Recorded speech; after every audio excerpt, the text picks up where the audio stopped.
Right, diving in this time with 2001, A Space Odyssey.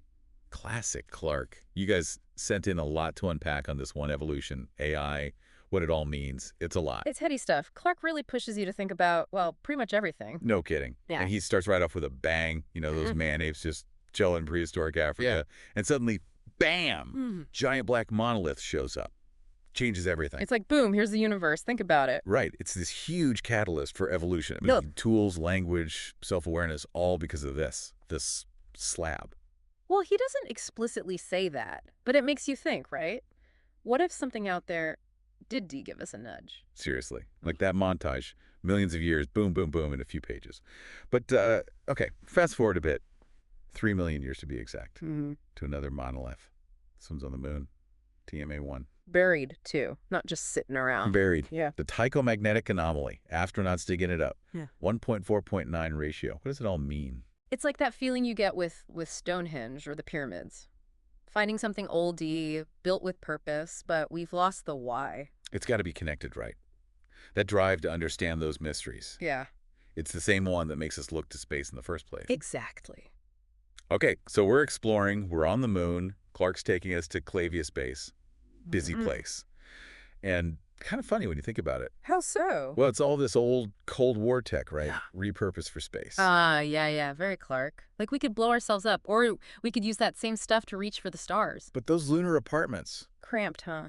Tell me about it. Like living in a high-tech closet. Then there's HAL 9000. Can't talk 2001 without HAL. That voice. Still creeps me out. But also kind of sad, What happens to him? It makes you think about where we're headed with AI now. Yeah, it gets real about the ethics of it all. Especially now. I mean, could we build something smarter than us? Should we? Clark was asking that back then, too. Okay, so we've got evolution, we've got AI, and then Clark hits you with this Stargate. I mean, what even? Bowman gets sucked through, suddenly it's all psychedelic alien landscapes. You're not even sure what you're seeing. That's the point, though, isn't it? Showing us what we don't get, what's beyond us, like trying to explain colors to someone who's never seen them. And it just keeps going from there. Oh, yeah. We're just getting started. It's like a cosmic acid trip or something, right? You're seeing the universe be born and die in the same instant. And those visuals, though, Okay. right? Like, Clark's describing colors you didn't even know existed. Like, how do you even put that into words? You almost can't, which is kind of the point he's making, I think. Like, imagine trying to explain what it's like to see to someone who's been blind since birth. Yeah, exactly. It's like trying to fit the whole universe in your brain. And just when you think it can't get any weirder, we've got the Star Child. Yeah, what is that about, huh? This is where a lot of people check out, I think. It's just so out there. Out there doesn't even cover it. I mean, Bowman gets transformed into this, like, giant space baby floating above the Earth. It's, like, beautiful and terrifying all at the same time. It's Clark at his most enigmatic, right? What does it mean? Right. Is he saying this is our future? That we all evolve into these, like, cosmic fetuses? I mean, what's the deal? I think it goes back to the monolith acting as this catalyst for change, for growth, like it did with the man apes, remember? Oh, yeah, for sure. But this time it's like evolution on a cosmic scale. Right. We're talking about transcending our physical bodies, becoming pure energy or consciousness or something like that. And don't forget the whole Cold War vibe going on in the background of this whole story. Like that subplot with the Chinese and the nukes. Like, come on, guys, can't we all just get along? It's like this constant tension in the story, right? Yeah. Humanity reaching for the stars, but still capable of destroying itself at any moment. It's like that saying, right? We went to the moon, but we still haven't figured out how to be decent to each other. Exactly. And Clark doesn't let us forget that. He makes us confront those uncomfortable truths about ourselves and our place in the universe. So where does that leave us then? I mean, it's 2024. Now we're dealing with our own set of problems. Climate change, AI going rogue. It's like we're living in a sci-fi novel sometimes. And the thing is, Clark wasn't trying to predict the future. He was trying to get us to think about the present, about the choices we make, and how they might shape the future.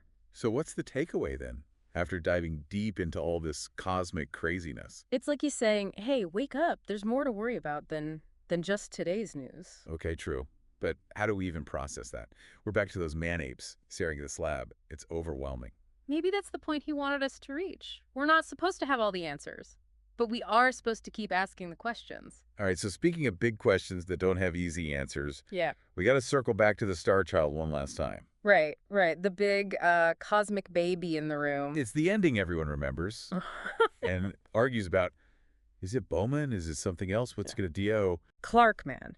Master of ambiguity. He gives you just enough to latch onto, but never spells it out. Well, can we figure it out? From what we know about the monoliths, about evolution, all that. Well, the monoliths seem to kickstart things, right? The man-apes make a leap, then humanity as a whole. So the Star Child, maybe that's the NXT level up. Like cosmic evolution, we're playing Pokemon, got to catch them all. Something like that. Bowman goes through the Stargate, sees whatever he sees, and comes out changed, like absorbing all that knowledge, that cosmic energy. So the Star Child IS, Bowman, but like Bowman Plus? Maybe. And what's it do? It looks right at Earth. Yeah, kind of ominous now that you mention it. Like, I'm watching you humans. Don't screw it up. Or maybe it's more hopeful in that. Maybe it's a protector or a guide. Or maybe it's just observing. See, this is what drives you nuts. We need more data. That's the beauty of it, though, right? 2001 makes you feel the vastness of it all. Like, there are things out there we can barely comprehend, let alone control. Makes all our problems down here seem kind of small. Exactly. But also, it reminds us that we're part of something much bigger. And hey, we made it to the moon. We invented AI. We might even be able to figure out climate change. Big might on that last one. But point taken. So, after diving deep with Clarke, where do we land? Keep looking up, keep asking the big questions, and maybe don't take the monolith if it's offered to you. Solid advice. Arthur C. Clarke, everyone. Thanks for joining us for this deep dive into 2001. It's been a wild ride, and as always, keep exploring.